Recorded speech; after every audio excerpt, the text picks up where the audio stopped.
주님, 이 말씀 앞에 저희들이 함께 서 있습니다. 이 말씀은 복음의 말씀이요 이 말씀은 천국의 말씀인 줄로 압니다. 하나님, 이 말씀이 바르게 증거될 수 있도록 부족한 사람에게 은혜를 베풀어 주시고 또 부족한 저희의 귀에도 마음에도 은혜 베풀어 주셔서 복음의 말씀을 분명하게 들을 수 있도록 또 이 교회가 그 복음으로 인하여 살아날 수 있도록 인도해 주시옵소서. 우리 주 예수 그리스도 이름으로 기도합니다. 아멘. 평화에 이르는 길에 대해서 여러분과 함께 벌써 말씀을 나눈 지가 네 번째입니다. 네 번째 길은 용서라고 그렇게 제목을 잡았는데요. 죄를 짓거나 또는 어떤 잘못이 있을 때 그게 뭐 가정이건 또는 우리 교우 관계건 친구 관계건 간에 잘못을 했는데 그 잘못이 그 관계 안에서 적절하게 용서되지 않고 지나가면 거기에는 당연히 평화가 없죠. 왜냐하면은 그 죄책감이 생기기 때문입니다. 그리고 죄책감은 반드시 그 관계를 망가뜨려요. 그런데 사실 용서하는 것이 그렇게 쉽지는 않죠. 이게 도대체 고쳐지는 건지 알 수도 없을 뿐더러 같은 잘못을 계속하기도 하고 그래서 어떤 때는 짜증이 나기도 하고 어떤 때는 인내심의 한계가 오기도 하고 그렇단 말이죠. 오늘 예수님의 12제자 중에 으뜸이라고 하는 베드로가 예수님께 와서 물었습니다. 같은 죄 짓고 자꾸 오면은 몇 번 용서해야 될까요? 그러면서 7번 하면은 되겠습니까? 그렇게 물었습니다. 유대교 랍비들은 이 문제에 대해서 3번까지 용서할 수 있다 이렇게 가르쳤습니다. 그러니까 1번, 2번, 3번 용서한 다음에 똑같은 죄로 4번째 오면은 야, 너 이제 나랑 끝이야. 그러고서는 용서 안 해. 그러고 잘라버릴 수 있다는 얘기죠. 그래서 베드로가 7번이라고 얘기했을 때 베드로는 아마도 내가 그래도 예수 제자인데 한 7번 정도, 그래서 2배도 넘게 말한 거예요. 그러니까 예수님이 야, 너 역시 진짜 괜찮은 놈이구나 그러고서 이렇게 칭찬을 해주실 줄로 기대했을 것입니다.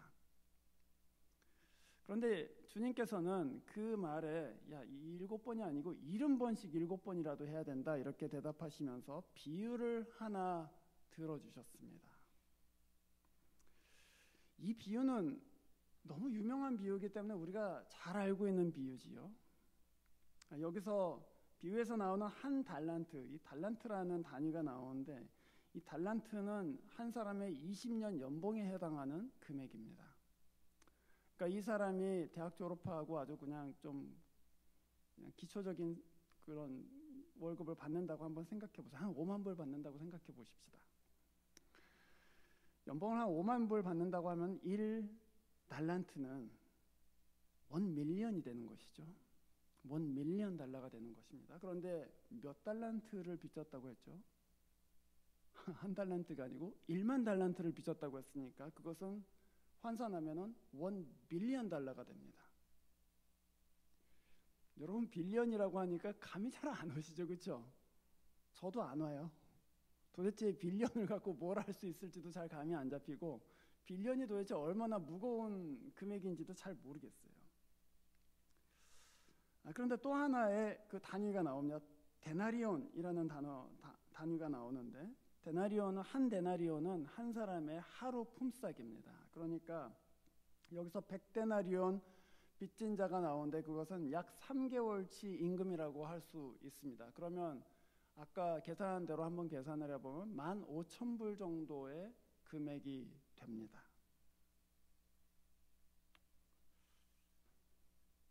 우리가 이 비유를 읽을 때 그 처음부터 읽지 말고 한번 중간에서부터 시작을 한번 해보시죠, 저랑. 그러니까 왕하고 셈하기 전에 이 사람이, 이 악한 종이라고 불리우는 이 사람이 길거리에서 자기 친구를 만났어요. 근데 이 친구는 자기한테 15,000불을 빌려간 사람입니다. 15,000불, 여러분, 저는 1빌리언 하는 것보다 15,000불이 훨씬 더 마음에 많이 와닿습니다. 왜냐하면 제가 제가 그 감당할 수 있는 금액 안에 있잖아요. 지금 1빌리언 그러면 그게 무슨 소리인지 잘 모르겠지만 15,000불 그러면 저한테는 상당히 그게 피부에 와닿아요. 아, 그러면은 우리 살림살이에 어느 정도 되겠구나 하는 것도 와닿고, 15,000불 정도면은 중고차 뭐 이렇게 생각이 되기도 하고, 또는 우리 아이가 뭐 어디에 갈 때 이런 거 저런 거 계산해서 얼마 이렇게 다 계산할 수 있는 정도의 셈이죠. 그렇죠? 그런데 예를 들어서 5만 불 버는 사람한테 15,000불짜리 빚이 있다. 그런데 그 빚을 여러 번 갚으라고 했는데 잘 안 갚는다. 또는 못 갚는다. 그렇게 생각을 해보세요. 이 사람도 처음부터 막 집어넣지는 않았겠죠. 이 사람도 아마도 뭐 말미를 주었을 것입니다. 뭐 한 달이면 어떠냐.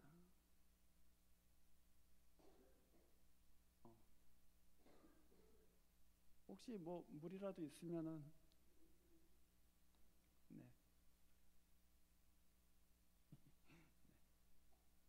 좀 도와주시면 좋겠네. 네. 그래요. 15,000불. 15,000불 갚지 못하면 굉장히 힘듭니다, 여러분. 5만 불 버는데 그 중에 3분의 1이잖아요. 4분의 1. 상당히 힘듭니다. 그래서 사실은 이 사람이 그 사람을 데려다가는 유치장에 넣어버렸습니다. 여러분 한번 생각해 보세요. 여러분이 빌리어네어라고 생각하면 15,000불 갖고 사람을 유치장에다가 넣지 않을 수도 있습니다. 그러나 여러분이 5만 불 버는 사람이면 15,000불이 굉장히 중요한 돈이고 여러분한테는 필요한 돈이기 때문에 그게 잘 안 갚아질 경우 여러분이 할 수 있는 법적인 수단이 무엇입니까? 수하는 것이죠. 재판에서 무슨 하여튼 대가를 치르도록, 그렇지 않으면 너무 마음이 불편한 거예요. 그래서 그냥 유치장에 넣을 수가 있단 말이에요. 이 비유 중간에서 시작하면 누가 봐도 블레임하기 어렵습니다. 이 비유를 중간에서 시작하면 그거를 누가 뭐라고 할 수 있는 사람이 별로 없어요. 사실은 그거 용서해 주지. 어떻게 그렇게 얘기해요? 15,000불인데 야, 렌트가 도대체 몇 달 가격인데 그걸로 우리 애 저기 학비도 대줄 수 있고 그걸로 우리 정말 여름에 뭐 좀 쉬면서 여행이라도 갈 수 있는 그런 비용인데 그거 내가 그거 적금 깨갖고 빌려준 건데 그러면 더욱더 속상한 거잖아요. 그래서 우리가 그 비유를 중간에서부터 시작하면, 그리고 우리가 그거를 그냥 세상적인 기준에서 보자면 별로 문제가 안 돼요, 사실은. 그러나 예수님께서는 그 뒷얘기를 해주신 거예요, 말하자면. 그런데 그 사람이 사실은 1빌리언 빚이 있었는데 그 빚을 탕감받았다. 그러자마자 이런 나쁜 놈이 있네, 이렇게 되는 거예요. 이해가 되는 상황이지만 빌리언을 탕감받았다고 하는 순간 뭐 이런 사람이 다 있지 하게 그렇게 되는 것입니다. 이 비유가 용서에 대해서 우리한테 가르치는 것은 저는 이렇게 생각합니다. 야, 용서의 기초는 인내가 아니다. 우리는 인내라고 생각하잖아요. 그리고 이 본문에도 참아 달라고 그렇게 돼 있어요. 참아 주십시오 그렇게 얘기했단 말이에요. patience. 그런데 이 본문은 용서의 기초는 인내가 아니라 네가 받은 용서다 하고 가르치는 거예요. 네가 인내가 많아서 용서하는 것이 아니다. 또는 네가 도덕적으로 더 옳아서 용서하는 것도 아니다.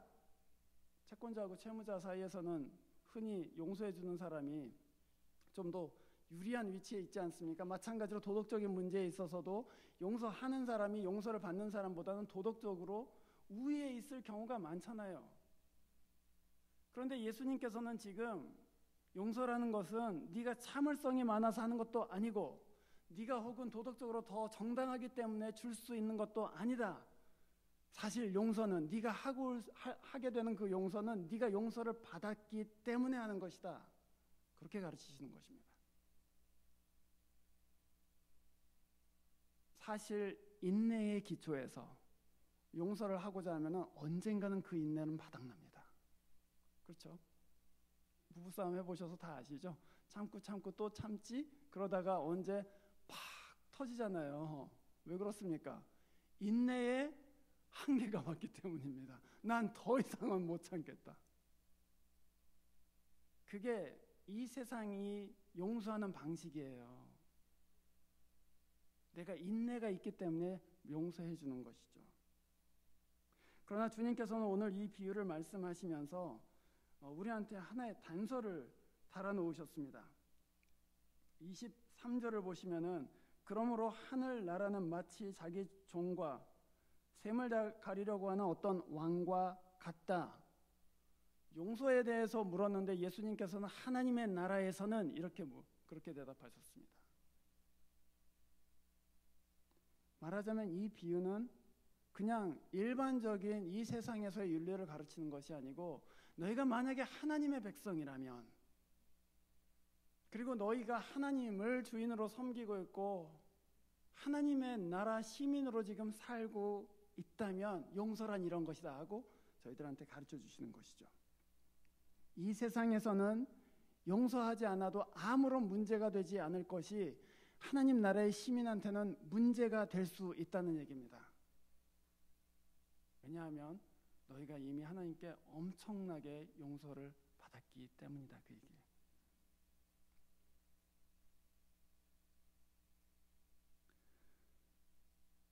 신자가 만약에 진짜 하나님께 받은 은혜를 깊이 이해하고 용서하기 시작하면요, 이 세상이 충격을 받습니다. 어떻게 저거를 용서하지? 어떻게 저거를 넘어가지? 하고 충격을 받을 수가 없어요. 세상은 인내의 기초에서 용서하기 때문에 그 인내가 끝나는 순간 관계가 끊어집니다. 너 다시는 너랑은 이제 안 본다. 그러고서는 절교할 수도 있고 자식과 부모 사이에서도 인연 끊자 그렇게 말할 수 있고 그리고 친구 간에는 더더욱이나 쉬운 얘기죠. 너 나랑 이제 친구 아니야. 그러고서는 끊어버릴 수 있습니다. 말도 하지 않고 그냥 관계 단절할 수 있어요. 그러나 하나님의 나라에서 용서는 인내에 근거하고 있지 않기 때문에 그것은 내가 받은 용서에 근거하고 있기 때문에 계속해서 용서하는 거예요. 바보같이. 그러니까 세상이 볼 때는 뭐 이런 사람들이 다 있지 왜 저런 사람을 용서하지? 그리고 충격이 되기도 하고 심지어는 화가 나기도 하는 거예요. 왜 저 사람을 벌하지 않냐?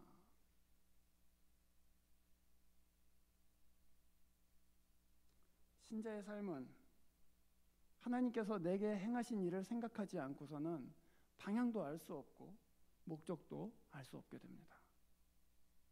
내가 기분이 내켜서 인내심을 많이 발휘하면 더 용서하고 또는 오늘 좀 기분이 나쁘면 덜 용서하고 이거는 신자의 생활이 아니에요. 신자의 삶은 하나님이 내게 하신 일에 기초해서 하는 것이 신자의 삶이에요. 그런데 문제는 뭐냐 하면 내가 받은 용서가 그렇게 크게 실감되지는 않는다는 것입니다. 제가 아까 말씀드렸다시피 저는 빌리언 달러 빚이 있다고 생각하면은 그게 도대체 뭐 어떻게 되는 건지 전혀 실감이 나지를 않습니다. 근데 만약에 뭐 저희 집 모기지를 해갖고 뭐 다달이 모기지를 얼마씩 내고 있다 그러면은 그게 100불 올라가냐 뭐 100불 떨어지냐 그게 굉장히 저한테는 민감한 문제가 돼요. 그 정도로 엄청난 은혜를 입으면 오히려 그 은혜가 잘 피부에 와닿지 않는 게 사실이죠. 그렇죠? 그래서 어떻게 생각하면 하나님의 나라에 왜 창녀와 죄인과 세리가 먼저 들어갔겠는가? 그 사람들이야말로 자기들이 죄인인 거를 너무 잘 알고 있는 사람들이기 때문이죠. 난 죄인이다 하는 거를 너무 잘 알아요. 그래서 하나님의 말씀이 들릴 때도 쉽게 받아들인단 말이에요. 제가 교도소에 갈 때마다 느끼는 것입니다. 당신들은 죄인이라 이렇게 말할 필요가 전혀 없습니다. 그냥 우린 죄인이야 그러고 앉아 있어요. 그러니까 말을 해도 전혀 바더가 되지 않습니다. 죄책감을 일으키지를 않아요. 오히려 그냥 그래요, 저희는 죄인이죠 그러고 있어요. 그래서 너무 쉽게 복음의 말씀을 받아들여요. 그래서 제가 그러면 우리가 하나님의 은혜가 도대체 얼마 정도인지, 하나님의 용서라는 것이 진짜 어느 정도나 큰 것인지 좀 살펴봐야 되지 않겠습니까? 그래서 몇 단계로 제가 나눠서 여러분한테 한번 말씀드리려고 합니다. 첫 번째 말씀은 잠언 21장 2절의 말씀입니다. 사람의 행위는 자기의 눈에는 모두 옳게 보이나 주님께서는 그 마음을 꿰뚫어 보신다, 이렇게 돼 있죠. 여기서 제가 자세히 좀 보고 싶은 부분은 첫 번째 구절입니다. 사람의 행위는 자기의 눈에는 모두 옳게 보인다.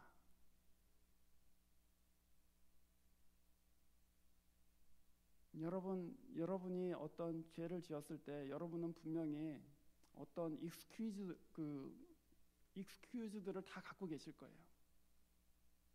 내가 사실 이래서 이랬다고, 내가 그때 힘들어서 그랬다고, 내가 그때 돈이 없어서 그랬다고, 그때 내가 누구랑 싸워갖고 기분이 안 좋아서 그랬다고, 또는 내가 그때 건강이 너무 안 좋아갖고 그랬다고, 또는 사정이 너무 궁해서 그랬다고.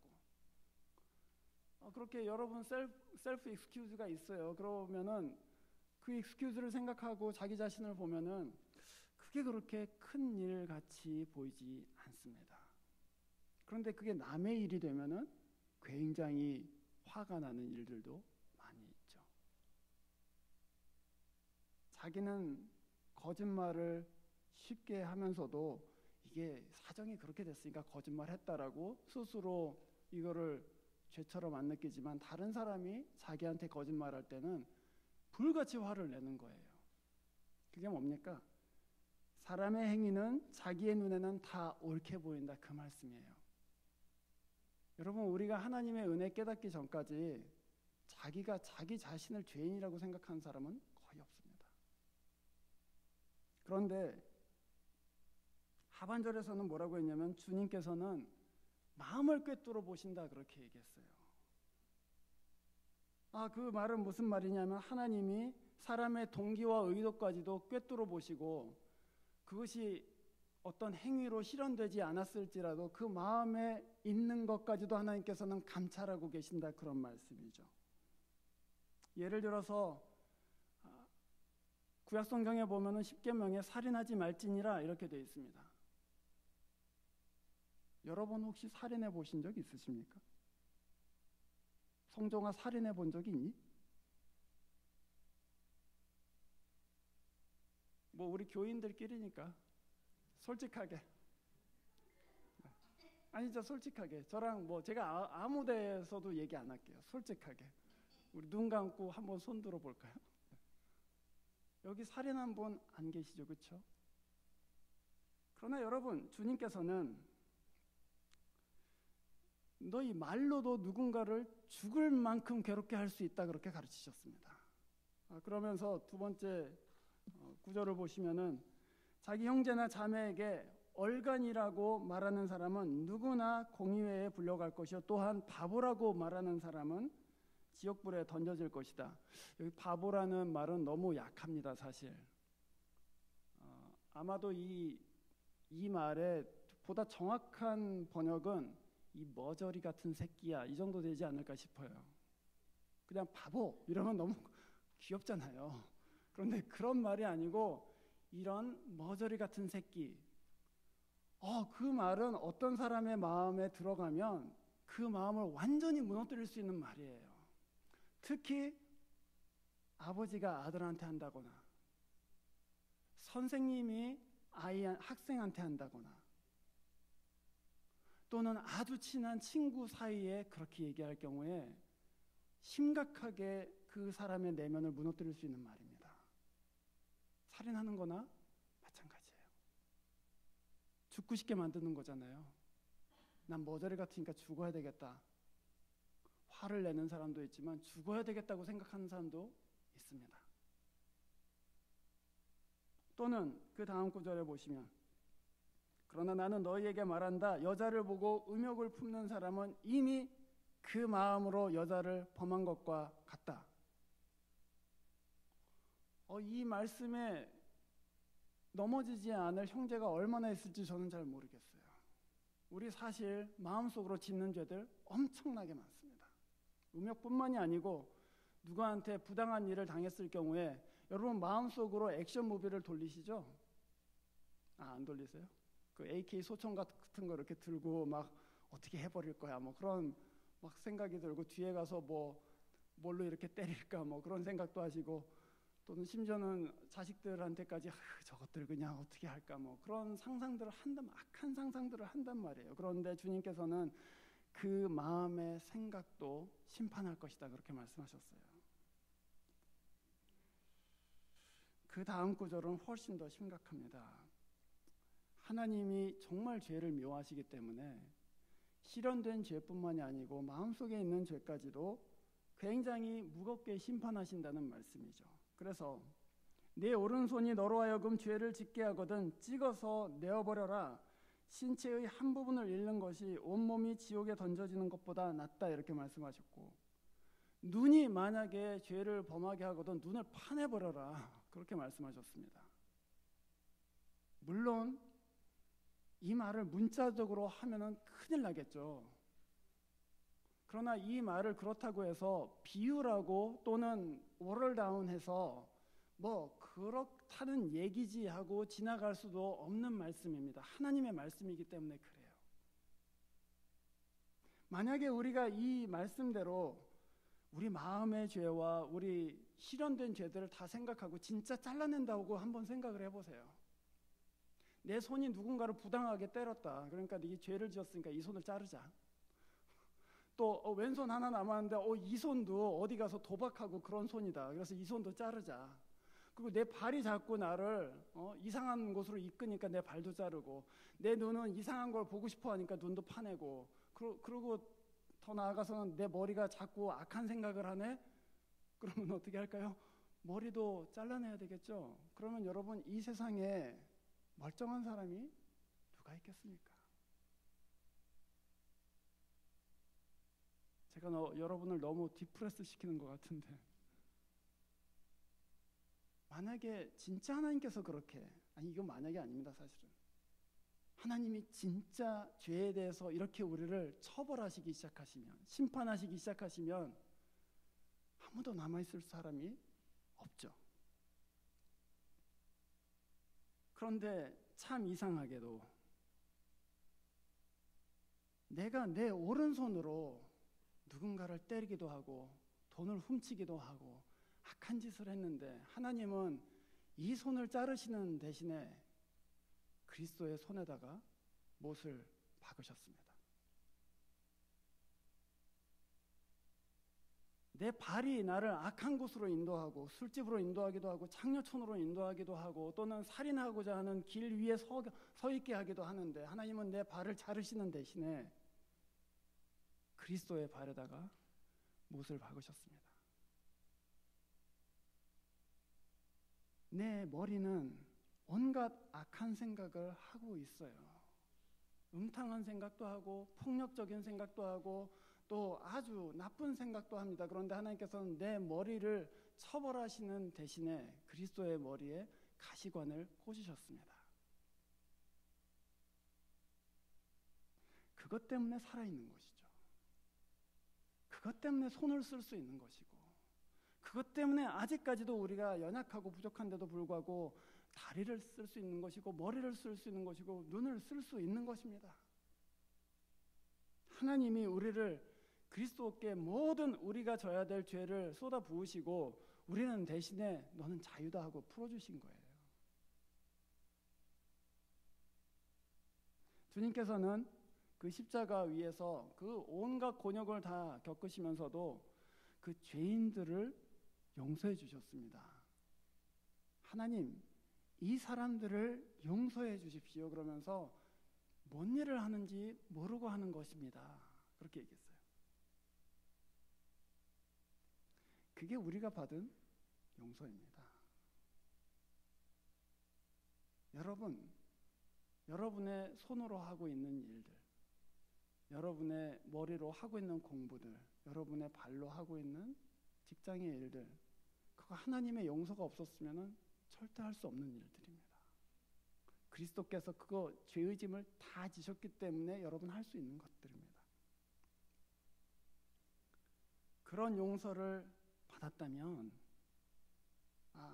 그러면은 용서의 길 가운데 서는 것이 마땅하지 않겠습니까?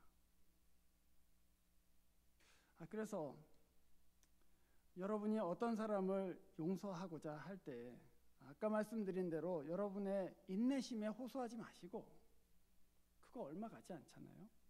그 대신에 여러분을 용서하신 그리스도를 생각하시기를 바랍니다. 그리스도가 나를 얼마나 오랫동안 참아주셨는가를 생각해 보세요. 여러분, 특별히 저는 여러분 하나님의 뜻을 추구하시기를 권합니다. 하나님의 뜻이 무엇인가 깊이 추구해 보세요. 그러면 내가 진짜 이 하나님 뜻에 정말 부족하게 살고 있구나 알게 됩니다. 그래서 하나님 앞에 회개하고 또 그리스도의 용서의 은총을 매일매일 받아요. 말 한마디로도 내 형제를 죽고 싶게 만들 수 있다는 것을 깨닫잖아요. 그리고 그것이 살인죄나 다름없구나 하는 것을 깨닫는 순간 밤에 잠을 제대로 잘 수가 없는 것이죠. 일어나서 기도해야 되는 거예요. 하나님, 제가 오늘 험한 말 했습니다.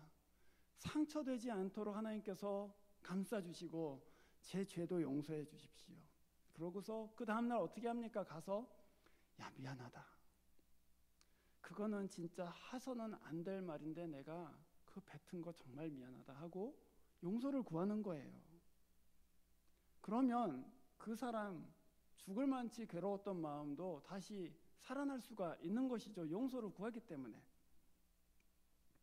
우리가 붙들 것은 그리스도의 십자가뿐입니다. 그가 큰 죄에서 날마다 나를 용서해 주시고 또 날마다 내 죄의 짐을 지시기 때문이죠. 십자가를 의지하여서 회개할 때 매일매일 사죄의 은총을 받아요. 그런데 여러분, 매일매일 하나님 앞에 가서 내 죄를 고백하고 사죄의 은총을 받으면 우리 마음 부드러워질 수밖에 없어요.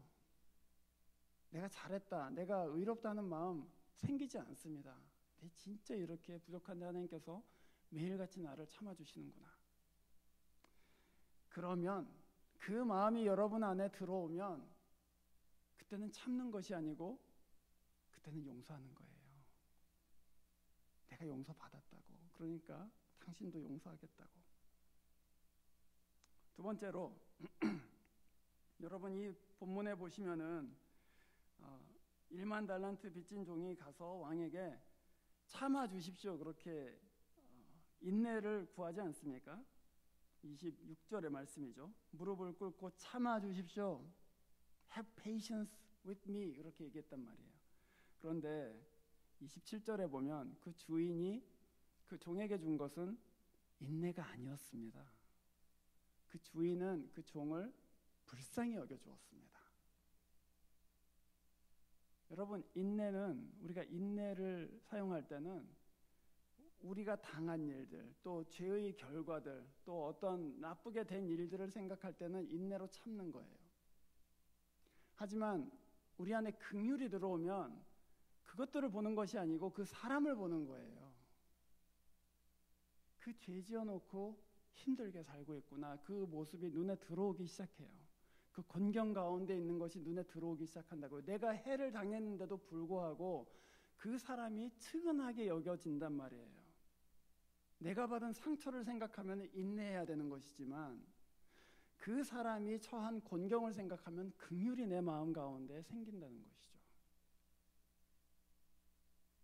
그래서 주님께서는 십자가 위에서 자기를 찌르는 창을 보시지 않고 자기를 찌르는 사람을 보시면서 불쌍하다 이렇게 말씀하셨습니다. 그리스도 교회는 서로의 형제와 자매들과 함께 어떤 문제들이 생기고 또 허물들이 일어날 때 그 허물에 집중하지 않습니다. 그 허물은 주님께서 감싸주신 허물이에요. 사실은 그리스도인들은 형제와 자매 그 자신을 봐요. 그 사람이 귀하다는 걸 알아요. 그 사람이 불쌍하다, 그 사람이 긍휼히 여기는 마음이 나한테 있다. 그래서 용서하는 거예요. 사실은 실제로 용서를 어떻게 할 것인가, 제가 세 가지로 말씀드릴 수 있을 것 같습니다. 우리가 용서할 때 세 가지의 약속이 사실은 그 안에 있습니다. 이 약속을 여러분이 꼭 용서하실 때 말로 하시지 않더라도 이 약속 가운데 용서를 하셨으면 좋겠어요. 첫 번째 약속은 그것입니다. 내가 다시는 이 일을 생각하지 않겠다. 그것입니다. 내가 잊어버리겠다. 내가 이 문제를 묵상하지 않겠다. 너 나한테 잘못했지만 내가 더 이상 이제 forget, 잊어버리고 그냥 case over, 그냥 끝내는 것으로 하겠다. 그리고 생각하지 않겠다고 약속합니다. 두 번째는 내가 다시 이 문제를 언급하지 않겠다. 네가 다시 똑같은 죄를 지어도 너 지난번에도 그랬잖아, 당신 옛날에도 그랬잖아, 그렇게 말하지 않겠다. 내가 다시는 이 문제를 다시 꺼내는 일은 없을 것이다. 그건 너무 중요한 일입니다. 여러분, 부모가 자식을 혼낼 때 흔히 하게 되는 것이 뭐죠? 너희 자식 지난 학기에는 이렇게 했고 지지난 학기에는 이렇게 했고 10년 전에도 이렇게 했고. 그러면 아이들은 어떻게 됩니까? 또 저 소리, 또 저 소리. 그게 뭡니까? 아이에게 족쇄를 채우는 거예요. 사실은 너는 그 과거를 다 내가 기억하고 있다, 그거예요. 여러분, 누가 여러분의 과거에 잘못한 것들을 다 기억한다고 생각해 보세요. 그게 얼마나 숨막히는 일인지. 그래서 용서에는 그 두 번째 약속이 있어요. 내가 다시는 이 문제를 꺼내지 않겠다. 세 번째 약속은 내가 이 문제가 우리의 관계를 파괴하도록 내버려두지 않겠다는 것입니다. 너하고 내 사이에 이 관계는 없다. 이 잘못된 것은 없다. 그 약속을 여러분 용서하실 때 주세요. 특히 부부 사이에, 부모와 자식 사이에 용서할 때 그것으로 끝을 내시고, 내가 아무리 마음이 상해도 내가 오늘 깨끗하게 예수의 이름으로 이걸 용서하고 난 이제 있는다. 더 이상 이 문제 다시 꺼내지 않는다. 그러면 그건 뭘 의미합니까, 여러분? 자유를 주는 거예요. 새 출발할 수 있도록 자유를 주는 것입니다. 여러분의 말하자면 그 과거의 기록들을 다 말소시키는 거예요, 그냥. 그래서 다시 시작하자고. 우리가 이 용서, 약속과 함께 우리 형제에게 이 용서를 하고 또 우리 가족들한테 이 용서를 하면 그때서부터는 우리는 진짜 자유하게 이 안에서 함께 살 수 있습니다. 예전에 기록이 어떠했던지 간에, 또 예전에 평판이 어떠했든지 간에 상관없이. 제가 교도소에 가서 바이블 성경 공부를 인도하는데 가끔 가다가 거기에 있는 우리 형제들 중에 한 사람이 나 내일 이제 출소한다고 좋아하는 형제들이 있어요. 그러면 저도 좋아하죠. 그런데 저한테는 늘 걱정이 있어요. 사실은 이거 범죄 기록 갖고 어디 가서 어떻게 직장 잡고 살 수 있을까? 교회 가서 썬데이 스쿨 티처 한다고 해도 백그라운드 조사하면 다 나올 텐데 이거 누가 잊어줄 수 있을까? 이 사람이 나가는 교회에서는 그거를 다 우리가 잊기로 했다고, 당신의 기록은 우리한테는 아무것도 아니라고 그렇게 용서하고 잊어버리고 당신 새 출발을 할 수 있다고 그렇게 말할 수 있는 그리스도인의 공동체에 찾을 수 있을까? 그런 마음이 저한테 있어요. 사실은 당신이 과거에 어떤 삶을 살았던지 간에 우리는 그것을 기억하지 않는다고. 만약에 그런 공동체를 찾아서 그 사람이 가게 되면 그 사람은 진짜 새 출발할 수 있어요. 여기서 예수 믿고 밖으로 나갔는데 당신은 사기꾼이었고 당신은 마약을 했던 사람이고 그거 다 기억하고 있다면 그 사람한테는 새 출발을 할 수 있는 기회가 너무나도 적어요. 그러나 여러분, 우리 안에서조차도 우리가 범죄자가 아니라 할지라도 우리가 누군가의 죄를 계속해서 기억하고 있다는 사실만으로도 우리는 이 안에서 서로 족쇄를 채우고 있는 것이 아니겠습니까? 그래서 오늘 이 말씀 1만 달란트 탕감받은 종의 기쁨으로 주님께서 나를 위해서 손에 못을 맞으시고 발에 못을 맞으셨구나. 그 용서의 기쁨을 가지고 잊어먹겠다고, 그리고 더 이상 이거 꺼내지 않겠다고 약속해 주세요. 그렇게 용서해 주시기를 바랍니다. 그러면 우리 가정과 교회 매일매일 새롭게 출발할 수 있을 줄로 압니다. 기도하겠습니다. 주님, 저희들 가운데 이 용서의 기쁨 또 용서의 특권을 허락해 주신 것을 감사드립니다. 하나님의 말씀을 좇아서 서로에게 자유를 주는 가정과 교회 되도록 인도하여 주시옵소서. 우리 주 예수 그리스도의 이름으로 기도합니다. 아멘.